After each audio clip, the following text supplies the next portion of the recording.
opening the show is Anamika Soni, vibrant, passionate, and full of life. A gold medalist in Kathak, she first learned to dance through adversity.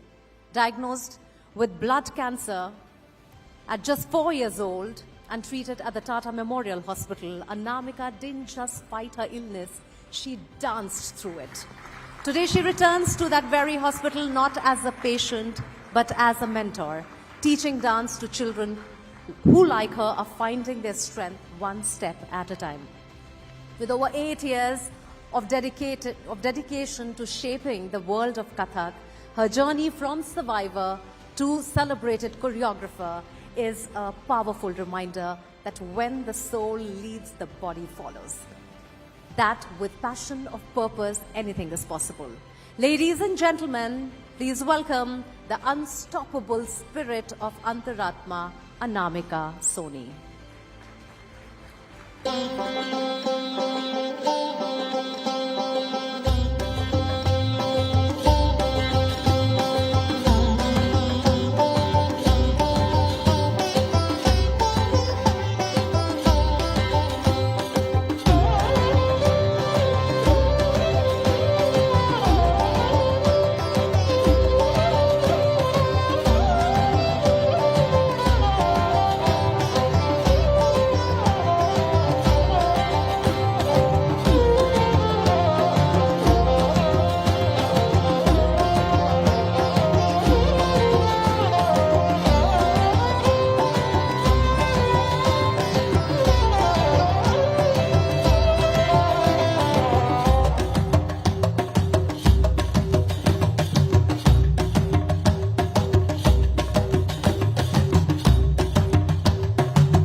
Coming up next, meet Neha Ram, the living embodiment of the fierce power within.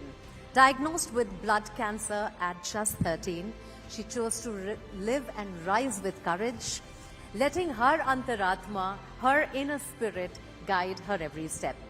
Motivation was her weapon, dance her healing, and resilience her path.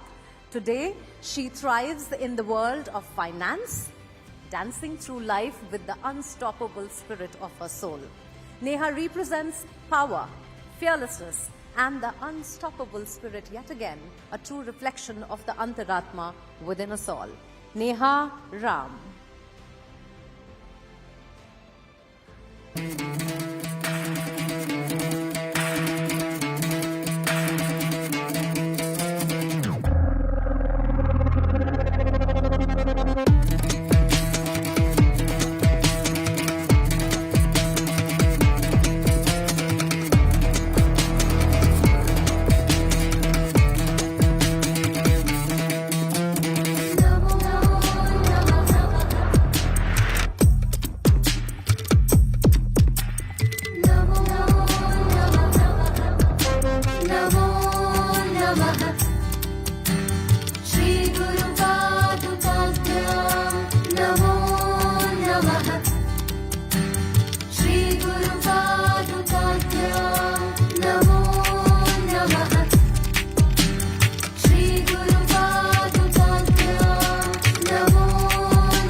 Gracefully walking the ramp now is Sathi, a radiant embodiment of calming grace that teaches us to accept every situation with poise. Diagnosed with blood cancer in 2015, she triumphed by 2017 and today channels her spirit into painting, dance and design. Carrying that grace into her art, Sathi's work showcases a powerful story of resilience and renewal. Her Antaratma reminding us to cherish life's second chances.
Taking the stage now is handsome Devabrat, who is representing wisdom in a world overwhelmed by noise and unsolicited advice, as Anand was referring to it in one of his panels.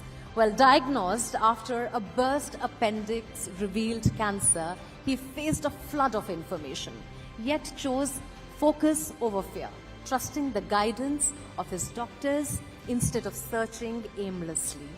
Through 5 years of chemotherapy and immunotherapy, he remained positive, grounded, and deeply grateful for the unwavering support of his wife. Devabrat's journey reminds us to cut through the noise to seek true knowledge with clarity, trust, and inner strength. His Antaratma, the inner spirit, sustained him through every challenge.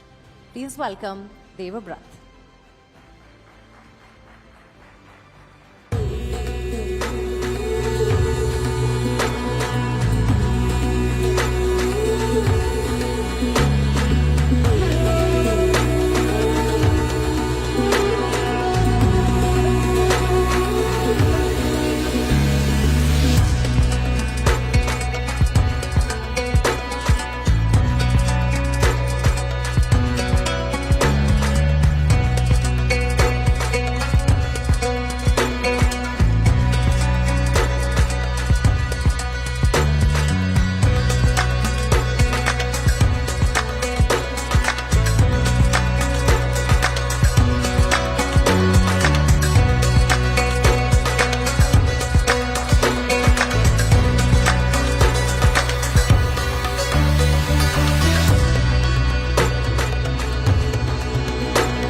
We now welcome Anoop and Aparna to the stage, embodying the power of family and community in the journey towards healing.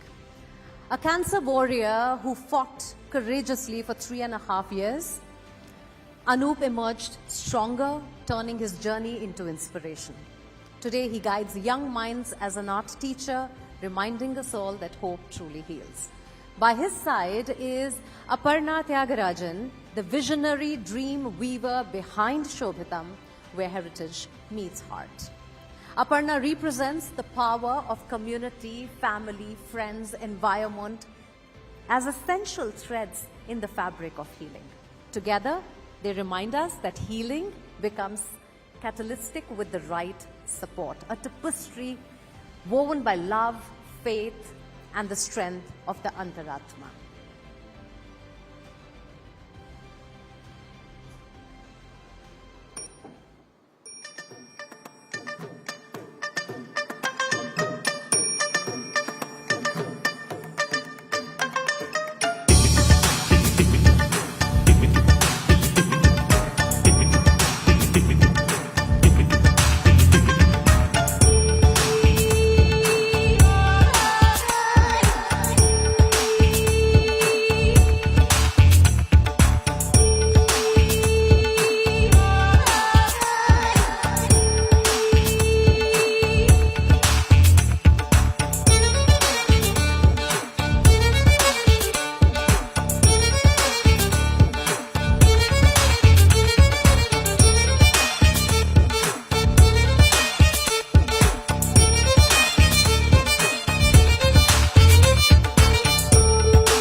Taking the stage now is Rohit, who is representing the medical fraternity that forms the essence of healing. His jacket, hand-painted with herbs and medicine, symbolizes the vital role of medical treatment and those who dedicate their lives to care. Rohit was diagnosed with leukemia at just 6 months. Despite losing a spleen and living with one kidney, he triumphed in 2010.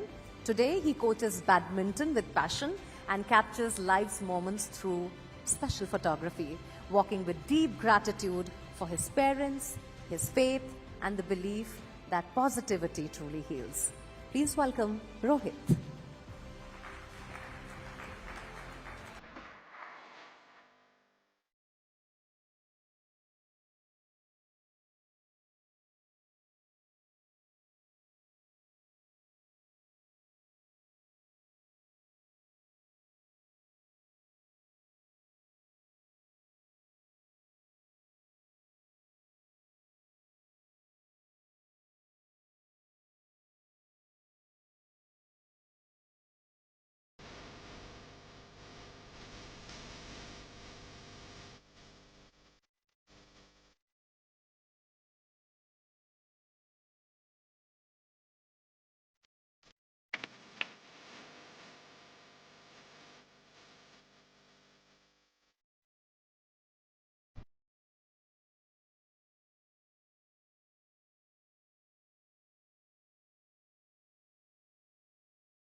Our next hero is Gauri Shinde. Let me tell you a little about Gauri. Gauri represents love, the source from which all healing flows. Now walking the ramp is this beautiful embodiment of love, resilience, and unwavering spirit. First diagnosed with AML in 2009, her strength carried her through the chemotherapy and the recovery. A decade later, in 2019, the cancer returned, but so did her courage. With grace and grit, she faced it all again, never giving up. Today, Gauri thrives, full of life, forever grateful for the love and support of people who stood by her side. She reminds us that love for life, for others, and for oneself is great, perhaps the greatest healer of all times. Please welcome Gauri Shinde.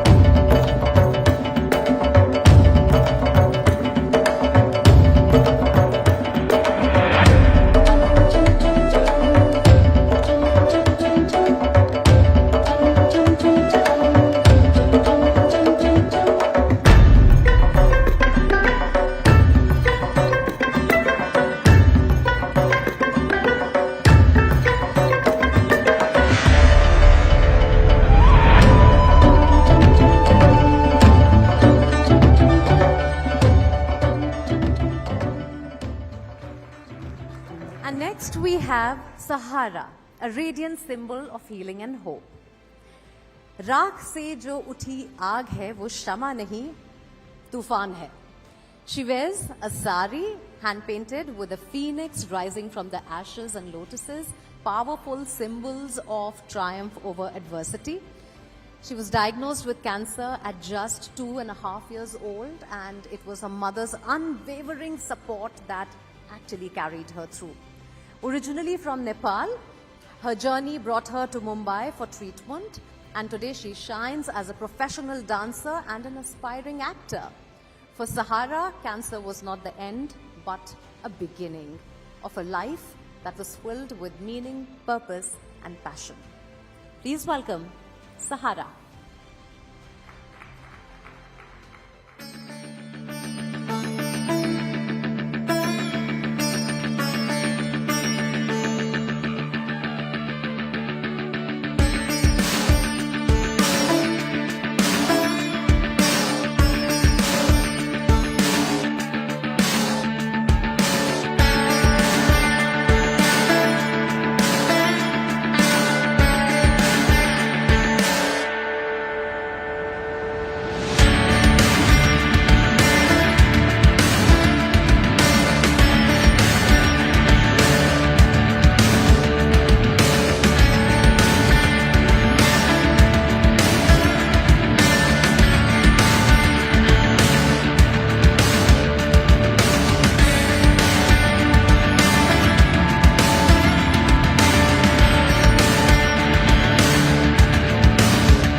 And once again, Muskan takes the center stage to celebrate the warrior spirit, the Antar Atma, with utmost grace of all the warriors that just walked the ramp.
Ladies and gentlemen, and now she walks, not to be seen, but to be felt.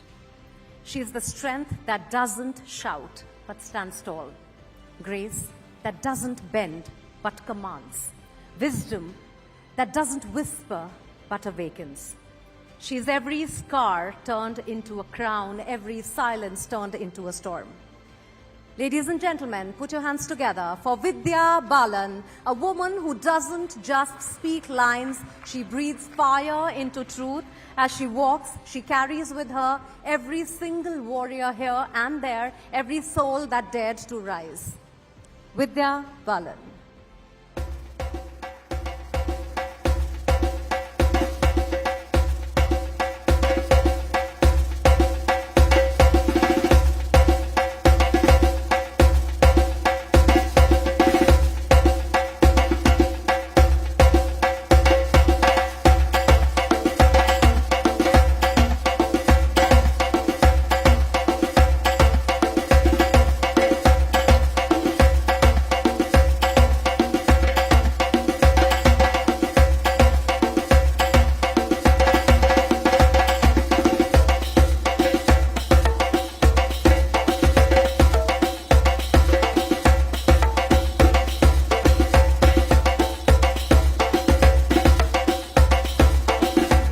And joining Vidya are now all our brave warriors.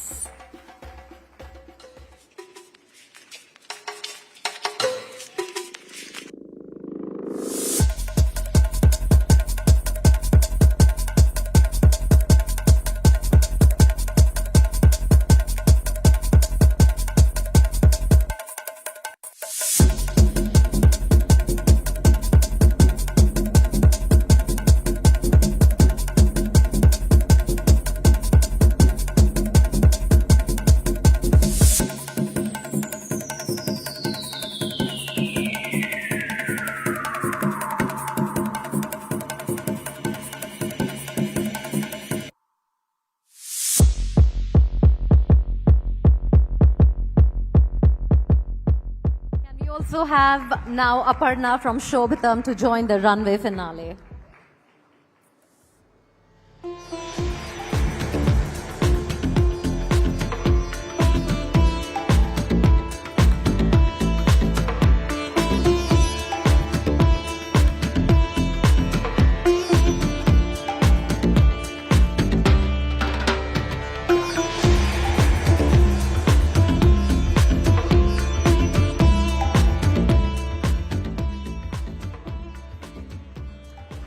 Well, we saw that scars are not signs of weakness, they are signs of survival and strength. Before I let all of you go, may I have Shireen back on the stage to have a little candid chat with all of them.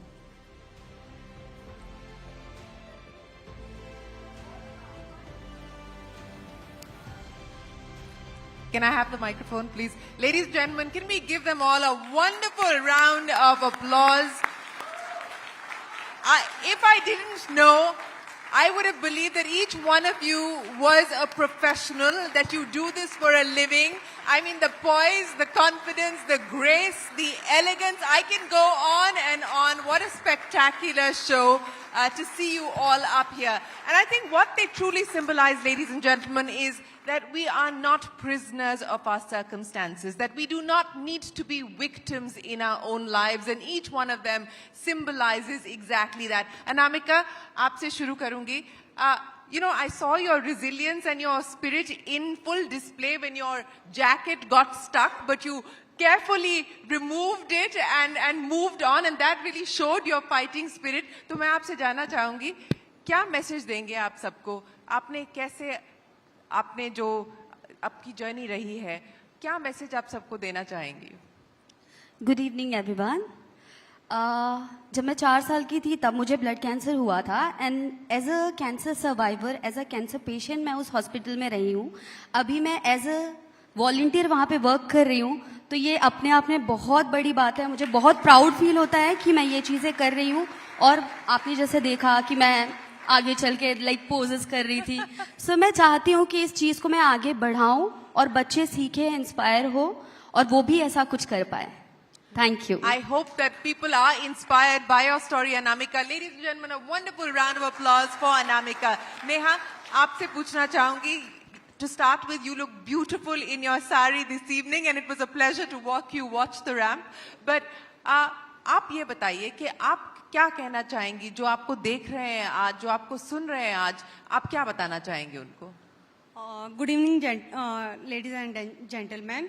मैं यही कहना चाहूँगी कि जो बहुत सुंदर beautiful मैंने साड़ी पहनी है, ये एक दुर्गा माँ का एक प्रकोप होता है जो कि कैंसर पेशेंट जो होते हैं उनको एक फाइट करने का जरिया मिलता है. मैंने भी सरवाइव किया है और मेरे सरवाइव में मेरे मॉम डैड और CPA वाले मैम्स और मेरे डॉक्टर अडवाणी सर, मैं शॉक हो गई देख के उनको. मुझे बहुत अच्छा लगा उनको देख के. उन्होंने बहुत हेल्प किया हम लोग को.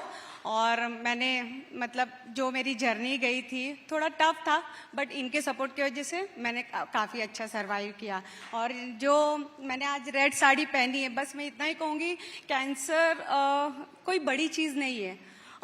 उसको हम थोड़ा सा स्ट्रांग बन के अगर थोड़ा सा फाइट करें तो इट्स ऑल, सब अच्छा हो जाता है. सब अच्छा हो जाएगा. Yes. What a powerful message there coming in from Neha. And truly, as she pointed out, it's not just about the person who is dealing with the disease, who's dealing with the illness. It takes, as they say, a whole village of caregivers, of healthcare providers, and really a big salute and a big thank you and gratitude to all the healthcare professionals who are here with us in the room today, but have also been part of the Sanjeevani journey over the last 3 years. The nation does owe you a big debt. Thank you so much for your service. Sathi, aapse पूछना चाहेंगे. Again, you look absolutely stunning in that beautiful purple sari. कैसा लगा आपको आज यहाँ पे ramp walk करते हुए? बहुत अच्छा लगा. मीन्स एक न्यू एक्सपीरियंस एंड इतने सारे लोगों के सामने ramp work means a big things for me. Thank you so much everyone. And one चीज मैं कहना चाहती हूँ, जो भी पेशेंट्स है अभी जो फाइट कर रहे हैं कैंसर से, बी स्ट्रांग ऑलवेज. अगर आप स्ट्रांग रहोगे तो आपके फैमिली भी स्ट्रांग रहेंगे. Thank you. There is great strength in each one of these individuals and so much inspiration that you're leaving us here with this evening. Thank you very much, Sathi, for that. Devbrat, can I just say you are a star. From the moment that you walked out, it was very, very hard to take our eyes away from you. So you had the poise and the elegance and you walked with such panache. I mean, Akshay Kumar ki aaj aapne chutti kar di. So, Devbrat, aapse janna chahenge, what has been the biggest lesson, the biggest learning? Kya aap share karenge logon se aaj? Few things. One is when we are in a city like Mumbai, if we go to a doctor, oncologist who are so learned, so my only thinking was that I should be completely relying on them and don't rely on Google.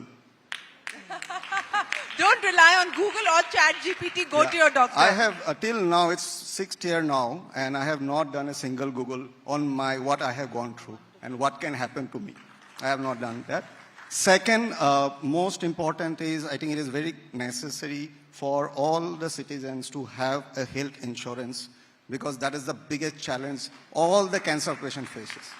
So I am staying here, standing, all because of my insurance policies which I had invested in. And that is practical, real practical advice. And thank you so much for sharing that with us. And thank you for the fabulous walk that you did this evening. Thank you very, very much, Devabrata.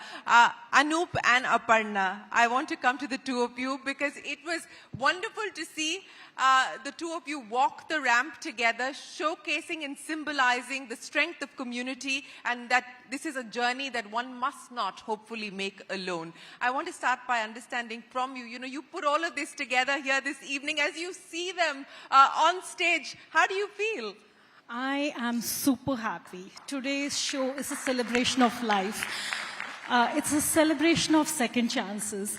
My mom has been a cancer survivor. My sister-in-law has been a cancer survivor, so I dedicate the show to them.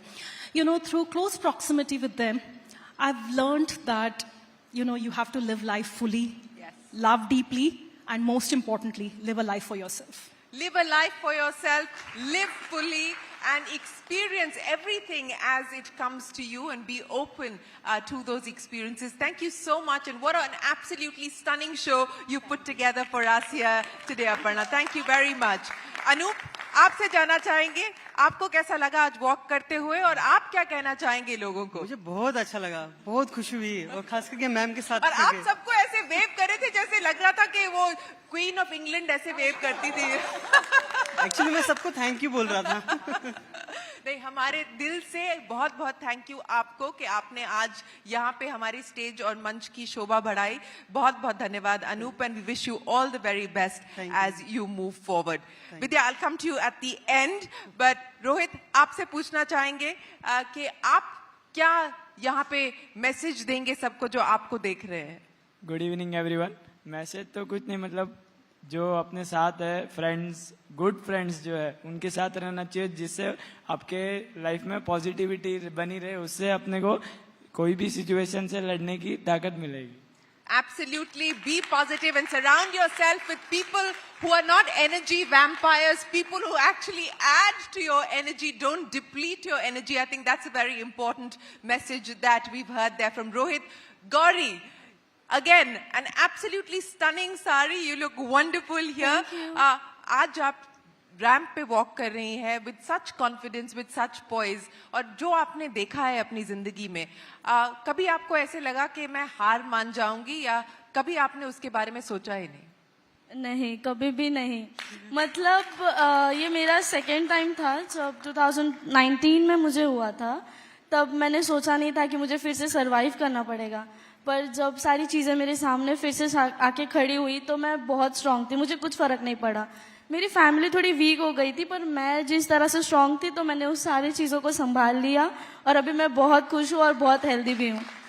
आप हमेशा healthy रहे और हमेशा खुश रहे, यही है हमारी शुभकामना आपके लिए। Gauri, thank you so much for joining us. And the wonderful Sahara, you know, you can, I think you've earned your ticket to Bollywood. Ladies and gentlemen, what do you say? Ticket to Bollywood? किस film में काम करना चाहेंगी, किसके साथ काम करना चाहेंगी? विद्या मैम के साथ, of course.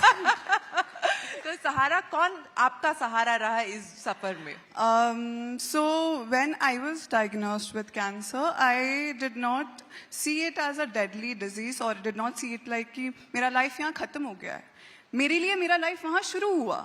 Because when I was diagnosed with cancer, it came with a lot of opportunities. I started dancing there, I learned acting there, and that is a place where I discovered who I actually was. And I feel like if I was not diagnosed with cancer, I would not be who I am today.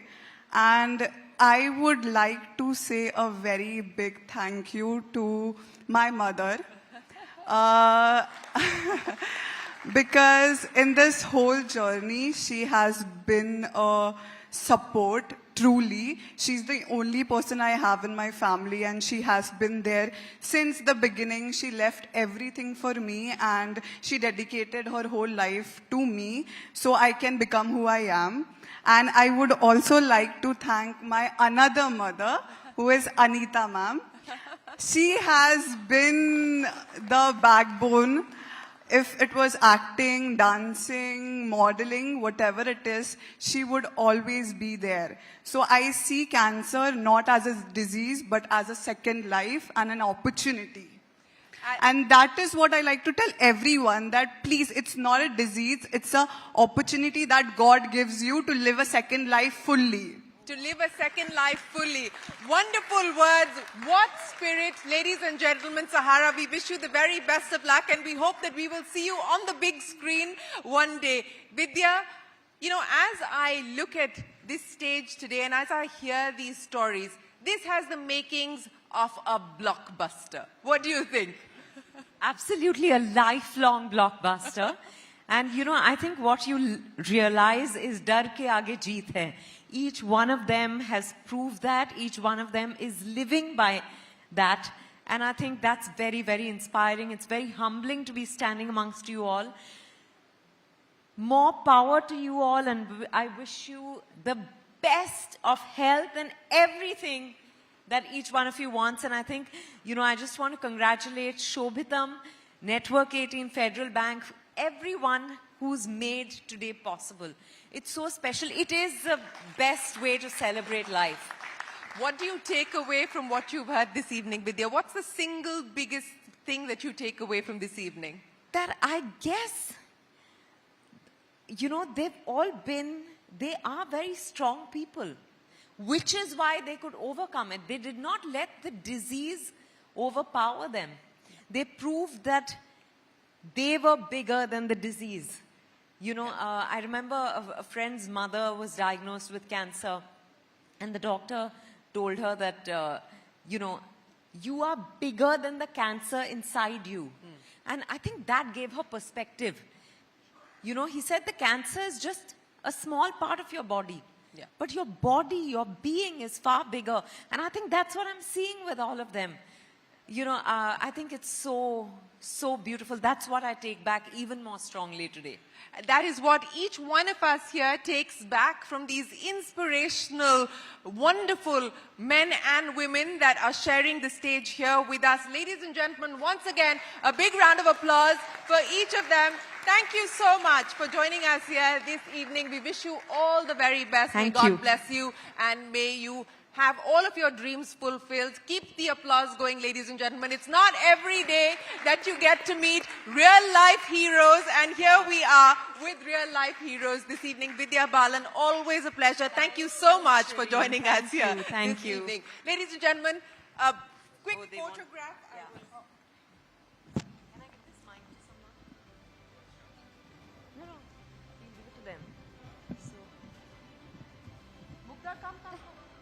Can you just leave this there, please? Yeah, sure.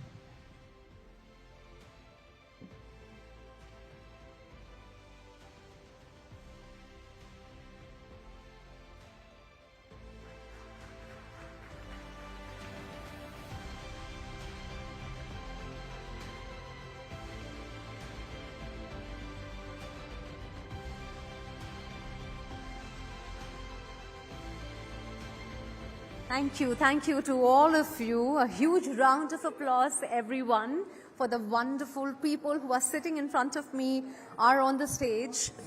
Well, this runway was brought to you in partnership with Shobhitam. It's a leading D2C ethnic fashion brand known for their unique designs. They have worked with over 600 weavers and artisans across India. And Shobhitam is taking our cultural heritage to the world with Vidya Balan as one of their global brand ambassadors. And bringing this show to life was the fashion director, Abhishek Jaiswal. Abhishek, can we have you here? Wherever you are, can you just come on stage? So Abhishek Jaiswal is backstage, but he is known for creating emotive, memorable and impactful visual identities, and he was here. And the man who styled the looks for today's runway is the young, accomplished Pranay Jetli. Pranay Jetli, are you also around? If you are, then just come here and say hello to everyone. And I would also now take a moment to thank our outreach partners, Tata Trusts and Cancer Patients Aid Association.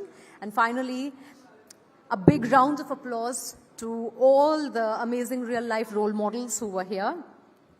This is not just a show of resilience, but also the spirit. And cancer may strike the body, but it cannot conquer the spirit, as they say. So thank you, everyone, to each one of you who has very patiently attended all the panels, all the keynote addresses, sat through a beautiful performance on the runway.